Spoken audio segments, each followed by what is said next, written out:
Magandang umaga po sa inyong lahat mga kaibigan, mga kapatid. No? Nandito po muli tayo sa ating pong programang Mga Pangakong Di Nabibigo.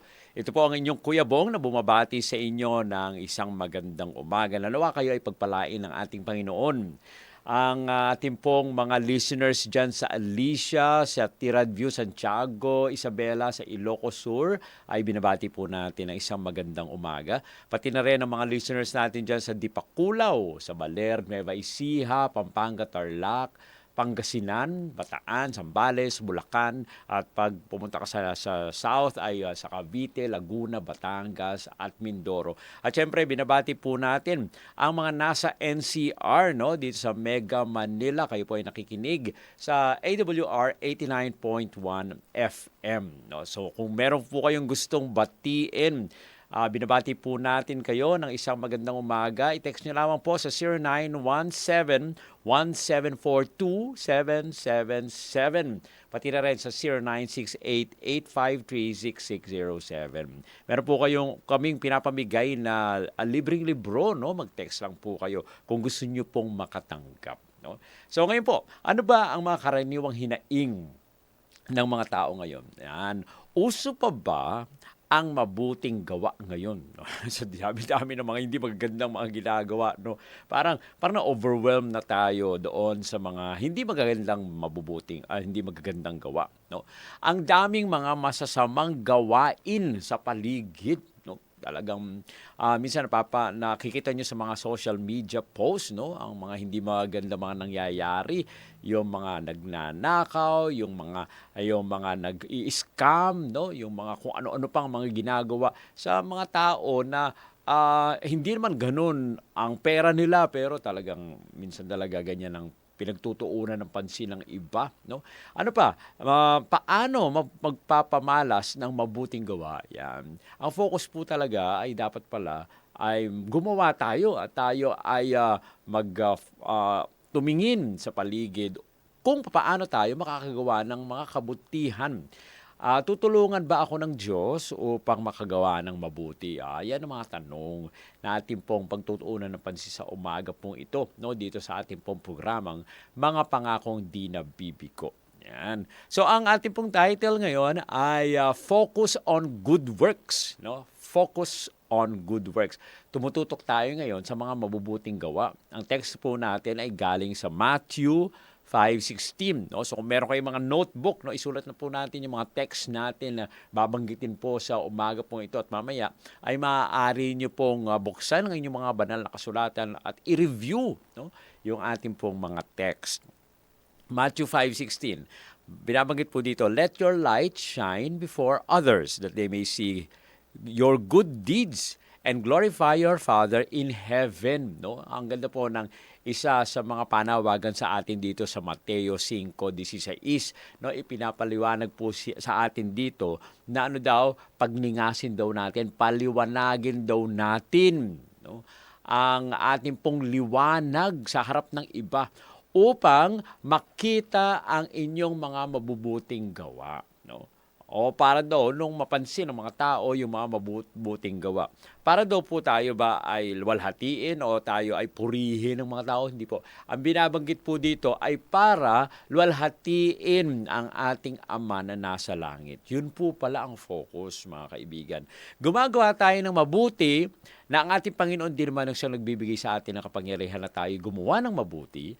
At kapag tayo ay nakagawa na ng mabuti sa pamamagitan po ng banal na spirito, sa pamamagitan po ng tulong ng mga banal na anghel, sa pamamagitan po ng tulong ng kapangyarihan ng ating Panginoong Diyos, ay luluwalhatiin ng mga tao ang Panginoon mismo. No? So yun po, ang focus ng ating pong pag-serve ay para makilala ang ating Panginoon. So ang acronym po natin sa umaga pong ito ay ACTS, no? Dahil sa tayo ay gagawa at tayo po ay tutulong. No? Ang ating pong acronym ay ACTS, ACTS. Yan. Na A, aim, C, commit, T, trust, and S, serve. Paano daw po, no? Paano daw po tayo gagawa ng mabuti? Paano tayo magfo-focus sa good works Eto po, unahin muna natin siguro para ma-explain agad natin at magkaroon kayo ng idea. Paano tayo makakagawa ng mabuti? No? Tandaan po natin yung word na acts. Paano tayo gagawa ng mabuti? A, aim to please God, not people. So, ibig sabihin, para tayo makafocus sa paggawa ng mabuti, ay ang maging layunin natin ay bigyan kalwalhatian ng ating Panginoong Diyos. Okay? So, paano tayo makagawa ng mabuti? C, commit to doing good at all times. Lagi daw pala nating gawin, no? O isipin po natin, mangako tayo, no, na tayo po ay gagawa ng mabuti. And T, trust in God's strength. Paano tayo makakagawa ng mabuti? Magtiwala po tayo sa kapangyarihan ng ating Panginoong Diyos, hindi po sa sarili natin. And S, serve others with humility. No, paglingkuran daw po natin ang iba ng may kapakumbabaan. Huwag po tayong magmataas. So yun po pala, nandiyan na agad yung sagot natin, no? Para kung kayo man ay matapos na ang inyong pakikinig, ay at least alam na natin na ang focus natin sa paggawa ng mabuti ay isipin po muna natin na i-please ang ating Panginoon. Yan. At i-commit po natin sa Kanya na tayo po ay gumawa at all times. At yung sunod, magtiwala tayo sa strength ng ating Panginoon at tayo po ay maglingkod na may pagpapakumbaba. No? So punta po tayo doon sa una. No? Aim to please God, not people. No? Layunin daw po pala talaga natin dapat ay yung bigyang kaluguran ng ating Panginoon, hindi yung mga tao. Ang mabubuting gawa daw po ay hindi dapat gawin para sa personal, no? Personal na kalwalhatian o yung personal na maging sikat po tayo, kundi parangalan ng ating Panginoong Diyos. Ang ating pong pagkilos, no? Dapat po ay makita ang katwiran ng ating Panginoong Diyos at makita yung pagmamahal ng ating Panginoong Diyos. Sa Colossians 3:23, ito pong sabi, whatever you do, work at it with all your heart as working for the Lord, not for human masters. No, yun po pala ang panawagan sa atin. Dito sa Colossians 3:23, ano man daw po yung gagawin natin? Gawin daw po natin ito ng buong puso, no? Hindi po haphazard o hindi po kalahati lang, kundi buong puso, pagbuhusan po natin ng ating pong lakas kapag tayo daw po ang gagawa. Pero kapag tayo daw po ay gumawa, isipin daw po natin na tayo ay gumagawa para sa Panginoon, no? Hindi para sa mga tao, no? Minsan, ang ganyan lang nangyayari, sige, gagawin ko na to kasi nakatingin yung boss ko. Oy, gagawin ko na to kasi nakatingin si teacher o kaya naman nakatingin yung elder sa church o si pastor, no? You are not doing good deeds because people are looking at you. Ang lagi daw po natin isipin, gumagawa tayo ng mabuti dahil gumagawa tayo para sa ating Panginoong Diyos, hindi para sa tao. No? Yan po ang paalala sa atin. So, the next time na kayo ay gagawa, tingnan po ninyo ano ba yung motivation po ninyo. Kayo po ba ay motivated to do good deeds because may camera? Yan pa nga ang nangyayari ngayon, no? Gumagawa, ito ay sige, magbibigay tayo, pero picture muna, no? At tapos ipopost natin sa social media at gusto natin ipakita doon sa kanila na, ako ay nagbibigay, no? At ang nakalagay doon, kami ay nagsulisit at kami po ay nagbigay. Tapos wala na papuri sa ating Panginoon. Nakakalungkot po, no, na ganyan ang mga nangyayari. Sa Galatians 1:10, no, sabi po dito, I am now trying to win the approval of human beings or of God? Or am I trying to please people? If I were still trying to please people, I would not be servant of Christ. Isang tanong po dito, no? Ang katanungan. At ito po ang nagiging nangyayari. Sinisikap ko ba ngayon na makuha ang pagsang-ayon ng mga tao? Yan ang tanong ni Pablo, no? Sinusubukan ko bang pasayahin ang mga tao? Kung eto daw po, sinusubukan pa rin nating pasayahin ang mga tao o gumagawa tayo para sumang-ayon yung mga tao, ay eto po ang sinabi ni Pablo, hindi ako nagiging lingkod ni Kristo. Depende po pala ang ating pong paggawa sa ating pong motivations, no? Kung ang motivation po natin ay para tayo purihin ng ating pong nasa mga paligid natin. Kung ang motivation natin ay para sumaya yung mga tao na ating pong nakikita, tumitingin sa atin, ay hindi pa tayo lingkod ng Diyos o hindi pa tayo lingkod ng ating Panginoong Kristo. Dahil dapat tayo ay naglilingkod, hindi dahil sa may tumitingin sa atin, kundi naglilingkod tayo dahil mahal natin ang ating Panginoong Kristo. Si Dwight L. Moody, siya po ay nagsabi, the measure of a man is not how many servants he has, but how many men he serves. No? Ang pagsukat daw ng isang tao ay hindi kung gaano karami ang kanyang alipin, no? O yung mga naglilingkod sa kanya.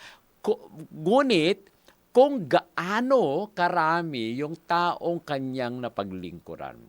Tayo po ay nandito sa mundo. We are Christians because we are given the responsibility to serve. No? Tayo po dapat ay maglingkod. Sabi naman ni Charles Spurgeon, live to please God, and He will take care of your reputation before the people.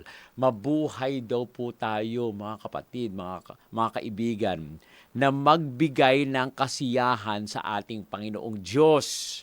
No? Huwag daw po nating pangalagaan ang ating pong reputasyon dahil nakikita natin yung mga tao na nakapaligid o tumitingin sa atin. Ang una dapat nating maging goal ay magbigay luwalhati sa ating Panginoon, pasayahin ang ating Panginoong Diyos. Okay? So yan po, ang binabanggit po sa atin dito, aim to please God, not man. Yan yung unang-una, yung letter A.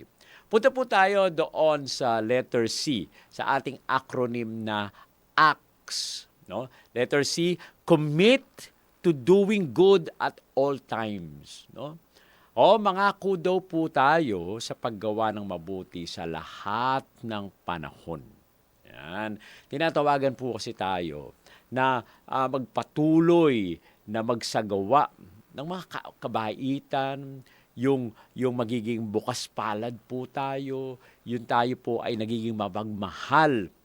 Hindi lang po paminsan-minsan, kundi bilang isang paraan ng ating pong pamumuhay. No? Kailangan po dito ay palagi sa lahat daw po ng pagkakataon, tayo ay gagawa dapat ng mabuti para sa ating Panginoon. Kaya napaka-importante, no? Commit to doing good at all times. Mangako po tayo, nagagawa tayo ng mabuti sa lahat ng pagkakataon.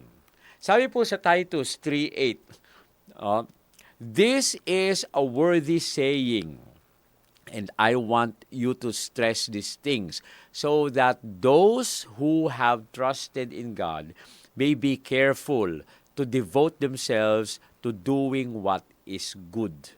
Ang ganda po, mga kapatid, na binabanggit sa atin. Ito po yung mapagkakatiwalaan na nais po idiin sa atin na tayo daw po ay magtiwala sa ating Panginoong Diyos. No? Maingat po tayo sa ating pong buhay. Tayo po ay i-devote natin yung ating pong mga sarili sa paggawa ng kabutihan. No? Yan po ang sabi dito sa Titus 3. Yan naman na ang binabanggit po sa atin dito po sa quotation mula kay Mother Teresa. We cannot, ang sabi niya, we cannot do great things, only small things with great love. Ang ganda po, di ba?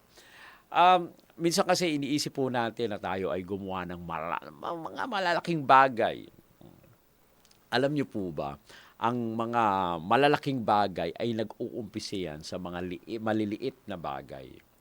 Kung kayo ay naghihintay na mas marami na kayong matutulungan kaagad-agad o malaki agad yung mga magagawa ninyo, eh, hindi po yun ganyan ang gawain. Ang napaka-importante din dito ay sa lahat ng mga maliliit nating mga magagawa, mag-umpisa tayo. Tayo po ay mag-motivate na mayroon tayong pag-ibig. No? Dahil pag walang pag-ibig, ay kahit na marami pa tayong pera, ay hindi rin natin igagamitin ito para sa ibang tao. Kaya napaka-importante po, no, mga kaibigan, na tayo po ay mag-focus na gumawa ng mga kabutihan. Let us focus and commit in doing good at all times. At sabi ni John Wesley, isa pong magaling na speaker at manunulat, do all the good you can, by all the means you can, in all the ways you can, at all the times you can. No? Gawin daw po natin lahat ng mga kabutihan na magagawa po natin. Sa lahat ng paraan na magagawa natin ito. No? Sa lahat ng paraan, no? Sa lahat ng ways na atin pong magagawa ito. At sa lahat ng oras na magagawa po natin. Kung iisipin po natin lahat na tayo po ay gumawa ng mabuti, bibigyan tayo ng kapangyarihan na gagawin po natin ito lahat. At kung tayo po ay pumapailan lang sa kapangyarihan ng ating Panginoon, at ang focus po natin ay magbigay kalwalhatian sa ating Panginoon at magawa natin ito sa lahat ng mga pagkakataon, ang ating Panginoon, tapat siya sa kanyang pangako na tayo po ay tutulungan. Dahil kapag tayo ay nasa ating Panginoon, everything is possible. No? Walang imposible sa ating Panginoon. Kaya nga po, no? Kaya nga dito sa ating pong pangalawa ay commit to doing good at all times. No? At ang pangatlo, trust in God's strength, not your own. No? Magtiwala po tayo. Pangatlo, magtiwala tayo sa lakas ng Diyos, hindi po sa sarili natin. No? Ang mabubuti pong gawa ay nangangailangan ng tiyaga. No? At dapat tayong umasa sa lakas ng ating Panginoong Diyos sa halip na sa ating pong mga sariling kakayahan. Actually, hindi po naman tayo makakagawa ng mabuti kung wala tayo sa piling ng ating Panginoon. Now, meron po kasing there's a thin line between doing good because you want to serve God and doing good because you want to see people. You want the people to see that you are doing good. Yung mga, minsan kasi, yung pagiging philanthropist, no, ng mga tao, tumutulong sila dahil sa gusto nila yung mga tao sa paligid ay titingnan sila na, wow, ang bait-bait naman ito. No? Iba po yun doon sa gumagawa ka dahil na motivating factor mo ay mahal mo ang ating Panginoong Diyos. Na kahit walang mag-report, kahit walang picture, kahit walang makakita, ay tayo pa rin ay gagawa. Yan. Kaya napaka-importante. No? Tayo po ay gumawa at tayo po ay magtiwala sa lakas ng Diyos, hindi po sa sarili po natin. Sa Philippians 4:13, I can do all things through Him who gives me strength. Ang ating Panginoon po ang nagbibigay sa atin ng kalakasan. No? Makakagawa tayo ng lahat sa pamamagitan po ng lakas na ibinibigay sa atin ng ating Panginoon. Isaiah 40:31. Ito po ang sabi, but those who hope in the Lord will renew their strength.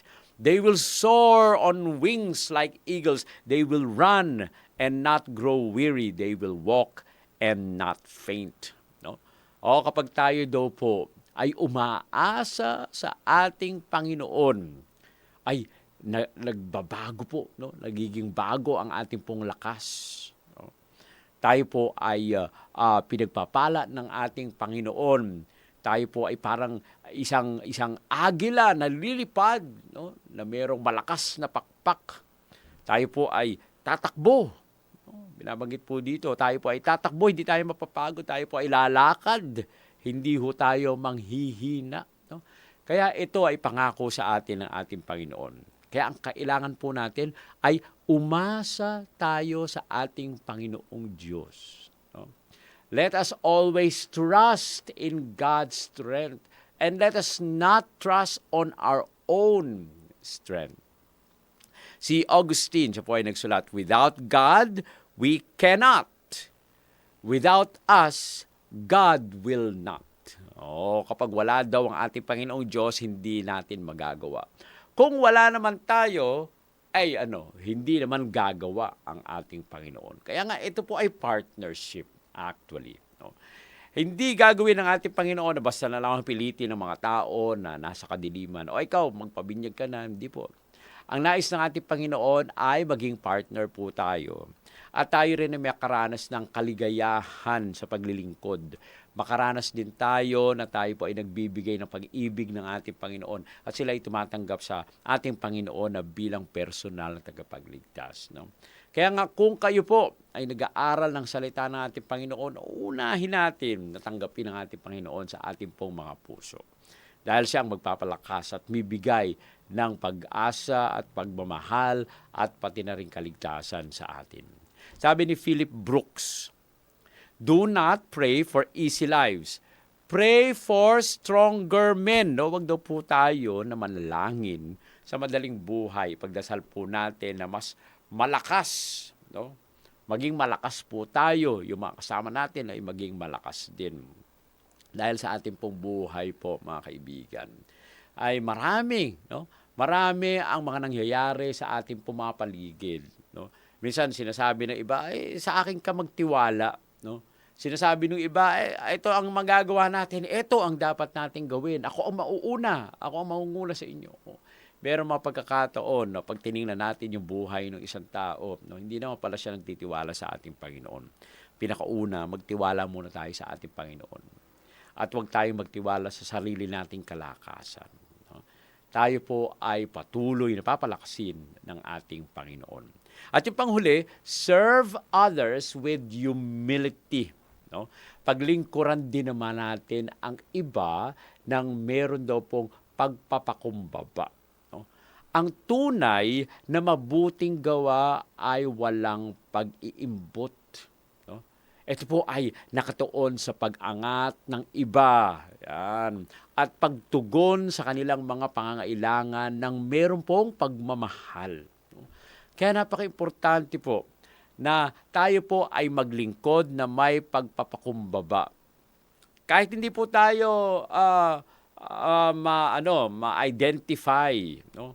Kahit pa hindi tayo mapasalamatan, kahit pa tayo po ay hindi mabanggit, no? Basta tayo po ay naglilingkod, ang pinakamabuti po kasi yung pakiramdam ay yung maranasan mo na ikaw ay naglilingkod. Na ikaw pala ay importante, no? Nakakatulong ka. Yan ang masayang pagkakataon po sa buhay natin. Yung ikaw ay mabanggit, pangalawa na lang po yun. Pero hindi yun ang focus po. Ang focus po natin ay makapaglingkod. So Mark 10:45, ito pong sabi, for even the Son of Man did not come to be served, but to serve and to give His life as a ransom for many. No? Ayun din ang ating example sa atin, ang ating Panginoong Hesus. Siya po ay example na siya po ay bumaba dito sa lupa upang maglingkod. No? Hindi para paglingkuran, kundi actually ang focus niya dito ay para ibigay ang kanyang buhay para tayo matubos sa ating po mga pagkakasala. Kaya po mga kaibigan, wag po tayo na mag-focus sa kung ano yung matatanggap natin. Kundi tayo po ay mag-focus na tayo po ay maglingkod na may pagpapakumbaba. Sa Hebrews 13:6, and do not forget to do good and to share with others, for with such sacrifices, God is pleased. No? Huwag po natin kalimutan na gumawa po tayo ng mabuti sa iba. No? Sapagkat gayon po yung hain ng ating Panginoon. Yan yung ibinibigay sa atin ng ating Panginoon, yung mga sacrifice na ginawa sa atin ng ating Panginoon. Kailangan po nating tularan sila upang tayo po ay kalugdan ng ating Panginoong Diyos. Service. is what we need to do, no? Si Rick Warren, siya po ay nagsulat. Ang sabi niya, the only way you can serve God is by serving other people. Yan po kasi ang minsan sasabihin natin, Panginoon, mahal ko kayo. Panginoon, gusto ko kayo paglingkuran. Pero wala nang tayong ginagawa. Tama yung sinasabi ni Rick Warren dito. No, ang tanging paraan daw po na tayo po ay makapaglingkod sa Diyos ay tayo ay maglingkod din naman sa iba. Sabi na ating Panginoon, if you do this to the least of this my brethren, you did it to me. So how do we show our love to Christ? By serving other people. Si Muhammad Ali, nagsalita po siya, service to others is the rent you pay for your room here on earth. No? Bagaman tayo po ay naglilingkod, ang pinaka-importante ay naglilingkod tayo dahil sa mahal natin ang ating Panginoong Diyos. Yun ang nagiging motivating factor natin na tayo ay nagmamahal sa ating Panginoong Diyos. Kaya nga, ang ating pong acronym, ACTS, A, aim to please God, not people. C, commit to doing good at all times. And T, trust in God's strength, not your own. And S, serve others with humility. No? Yung pagtuon po natin sa mabuting gawa ay nangangahulugan ng pagsisikap natin, kalugdan ng ating Panginoong Diyos. No? Yung pagtitiwala natin sa kanyang katwiran, yung pagtitiwala natin sa kanyang lakas, yung paglilingkod natin sa iba na may kababaang loob. No? Kapag tayo po ay nabubuhay ng ganito, tayo po ay ito po ay sumasalamin sa pag-ibig natin sa ating Panginoong Diyos at nagdudulot ng kaluwalhatian sa Kanya. Hinahayaan po ba natin na sumikat o lumiwanag, no, yung ating pong ilaw? Piliin po natin, mga kaibigan, na ituon yung ating pong mabubuting gawa, na gamitin po natin na magbigay karangalan sa ating Panginoong Diyos. At sa ating pong paggawa, ito naman ay magiging pagpapala sa iba. Tayo po ay manalangin. Ama naming banal Diyos na nasa mga langit ka, muli po kaming lumalapit sa inyong banal na harapan. Kami po ay patuloy na may pagpapakumbabang lumalapit sa inyo.